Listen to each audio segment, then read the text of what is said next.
आज मैं आपको शरीर में होने वाले दर्द, जैसे पैरों में दर्द, काफ, पिंडलियों में दर्द, रात को जब हम सोते हैं तो कई लोगों के पैरों में, टांगों में दर्द होता है, हाथों में दर्द होता है, पूरे शरीर में दर्द होता है।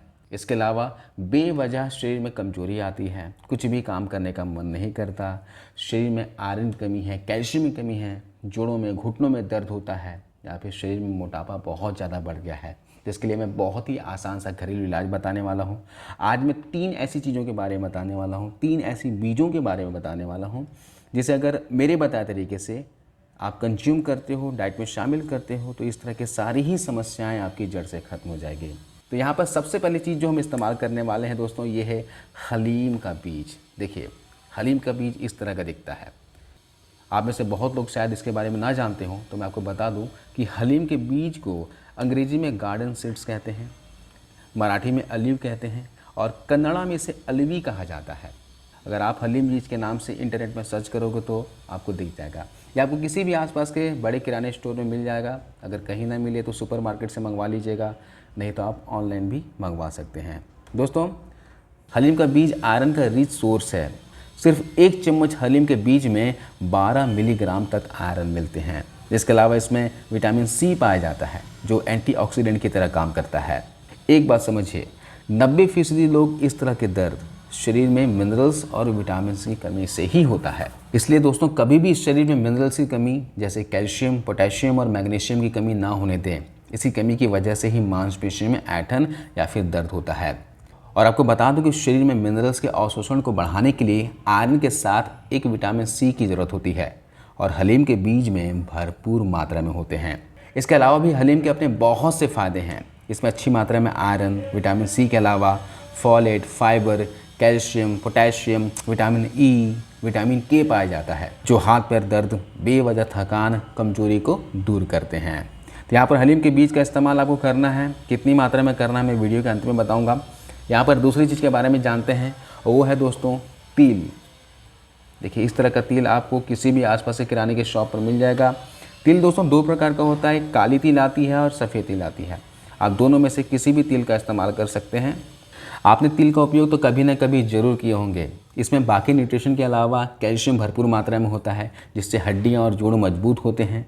साथ ही इसमें बाकी मिनरल्स जैसे कि मैग्नीशियम, आयरन और कॉपर भी काफ़ी मात्रा में होते हैं, जो हमारी सेहत के लिए बहुत ही ज़रूरी है। और सबसे खास बात यह है दोस्तों कि मैं जितनी भी चीज़ें आपको बता रहा हूँ, ये ठंड के मौसम में आप इसे बहुत ही आसानी से खा सकते हैं। बहुत ही ज़्यादा फ़ायदेमंद होता है ठंड के मौसम में। तो यहाँ पर अगली चीज़, जो आखिरी चीज़ लेने वाले हैं, वो है अलसी के बीज, फ्लैक्स सीड्स। देखिए, अलसी के बारे में आप जानते ही होंगे, आपने शायद उपयोग भी किया होगा। अलसी न्यूट्रिशन का खजाना होता है। इसमें सबसे खास ओमेगा 3 फैटी एसिड पाया जाता है, जो हमारे बोन्स, मसल्स, आइज़, हार्ट और स्किन के लिए बहुत ही आवश्यक तत्व होता है। इसके अलावा दोस्तों, इसमें मैग्नीशियम, फास्फोरस, कॉपर और थायमिन पाए जाते हैं। अलसी के बीज गठिया रोग, जोड़ों के दर्द, कमर दर्द, बॉडी पेन को ठीक करने में इससे मदद मिलती है, जिससे दोस्तों हड्डियां मजबूत होती हैं। ये बोन मैरो यानी कि अस्थि मज्जा को बढ़ाता है। वैसे बहुत से लोगों में तकलीफ़ होती है कि एक उम्र के बाद जोड़ों में दर्द, घुटनों में दर्द की समस्या देखी जाती है। तो अगर आप अलसी को रेगुलर अपनी डाइट में शामिल करते हैं किसी भी तरीके से, और ख़ासकर इस ठंड के मौसम में, तो आपको भविष्य में कभी भी हड्डियों से संबंधित कोई समस्या नहीं होगी। ये जितनी ही बीजों के बारे में आपको बता रहा हूँ, हलीम सीड्स हो गया, तिल के बीज हो गए, अलसी के बीज हो गए, इन्हें इस ठंड के मौसम में ज़रूर आपको खाना चाहिए। और जिनके शरीर में कोई बीमारी ना भी हो, वे लोग भी इसे डाइट में शामिल करें, ताकि भविष्य में किसी भी तरह की समस्या आपके शरीर में ना हो। तीनों ही अपनी जगह बहुत ही कमाल की चीज़ हैं। इसे कैसे खाना है मैं आपको बताता हूँ। तो आपको इन चीज़ों को कंज्यूम करने के लिए क्या करना होगा, एक बाउल लिया मैंने यहाँ पर, और यहाँ पर मैंने 1 चम्मच अलसी का बीज लिया है। इस तरीके से 1 चम्मच मैंने यहाँ पर हलीम का बीज ले लिया है, इस तरीके से, और 1 चम्मच हम ले लेंगे तिल के बीज। तो यहाँ पर मैं टीस्पून का इस्तेमाल कर रहा हूँ, तो आप भी यहाँ पर टीस्पून का इस्तेमाल कीजिएगा। ये जो बीज आप देख रहे हैं कटोरी में, ये एक व्यक्ति के लिए है। इसे आपको दिन में कंज्यूम करना है। ध्यान रखिएगा दोस्तों, जो मैं आपको क्वांटिटी बता रहा हूँ, ये क्वांटिटी सिर्फ ठंड के मौसम में कंज्यूम करने के लिए है। गर्मियों के मौसम में आपको इतनी क्वांटिटी कंज्यूम नहीं करनी है, क्योंकि ये तीनों ही बीजों की तासीर काफ़ी ज़्यादा गर्म है। तो इसलिए सिर्फ ठंड के मौसम में ही आपको इसे लेना है। इन तीनों बीजों को मिक्स कर लीजिए और तवे पर डाल लेते हैं। इसे हमें ड्राई रोस्ट करना है, तेल घी का इस्तेमाल नहीं करना है भूनने के लिए। इस तरह चलाते हुए इसे भून लेना है। और भूनने के लिए ज़्यादा से ज़्यादा आपको 1 से 1.5 मिनट का ही समय लेना है, इससे ज़्यादा वक्त नहीं लेना है। देखिए चटचट की आवाज़ आने लगी है, बीज फूटने लगे हैं। अब हम गैस को ऑफ कर देंगे, नहीं तो ये बीज जल जाएंगे। दोस्तों इन्हें अभी ठंडा होने देंगे। ठंडा होने के बाद हम इसे पत्थर की लंगड़ी में कूट लेंगे। इस पाउडर का इस्तेमाल आप दोस्तों कई तरीक़ों से कर सकते हैं। मैं आपको बॉडी के नेचर के हिसाब से बताता हूँ कि कैसे खाना है। अगर बॉडी का नेचर पित्त है, शरीर में गर्मी ज़्यादा है, गर्म चीज़ें खाने से वॉमिट जैसा फील होता है, या फिर मुंह में पानी आता हो, कील मुहासे चेहरे पे बहुत ज़्यादा है, गर्म चीज़ें खाने की मनाही है, तो आप इस पाउडर को दही या फिर छाछ यानी कि बटर मिल्क के साथ ले सकते हैं, या फिर आप थोड़े से मिश्री के साथ भी आप इसे खा सकते हैं। मिश्री की तासीर ठंडी होती है, ये पित्त को शांत करने वाली चीज़ है। तो आप अगर इस पाउडर को मिश्री के साथ खाते हो तो शरीर में गर्मी नहीं बढ़ेगी। तो आप लगभग 5 से 7 ग्राम मिश्री लीजिए, इसके साथ इसे चबा चबा कर खा लीजिएगा।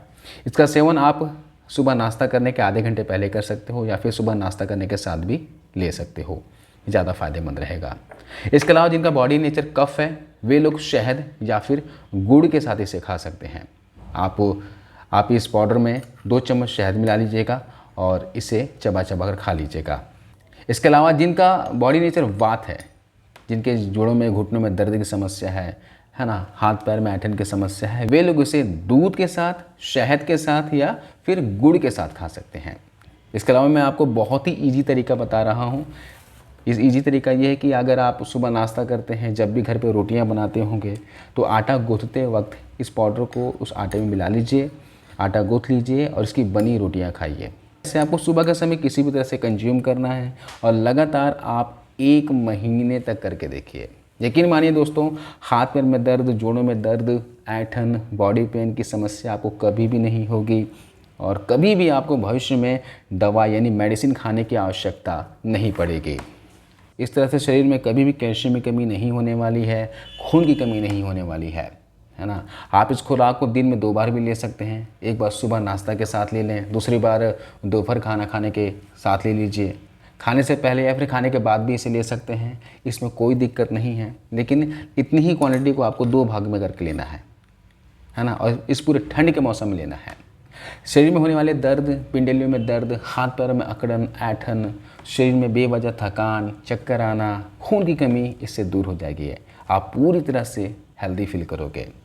इसके साथ ही बॉडी में अगर एक्सेस फैट है तो फैट को ये रिड्यूस करने में, मोटापा कम करने में आपको मदद करेगा। इसे डायबिटिक, ब्लड प्रेशर के मरीज़, थायराइड के मरीज़, यूरिन इन्फेक्शन, आर्थराइटिस, गठिया के मरीज़, इसके अलावा जिनका कोलेस्ट्रॉल या फिर ट्राइग्लिसराइड बढ़ा हुआ है, दिल के रोग हैं, प्रेगनेंसी के बाद मोटापा कम करने के लिए भी इसे लिया जा सकता है। ये मोटापा कम करने में हेल्प करेगा, मेटाबॉलिज्म को ये बूस्ट करने का काम करेगा। आपने वीडियो को अंत तक देखा, आपको बहुत बहुत शुक्रिया।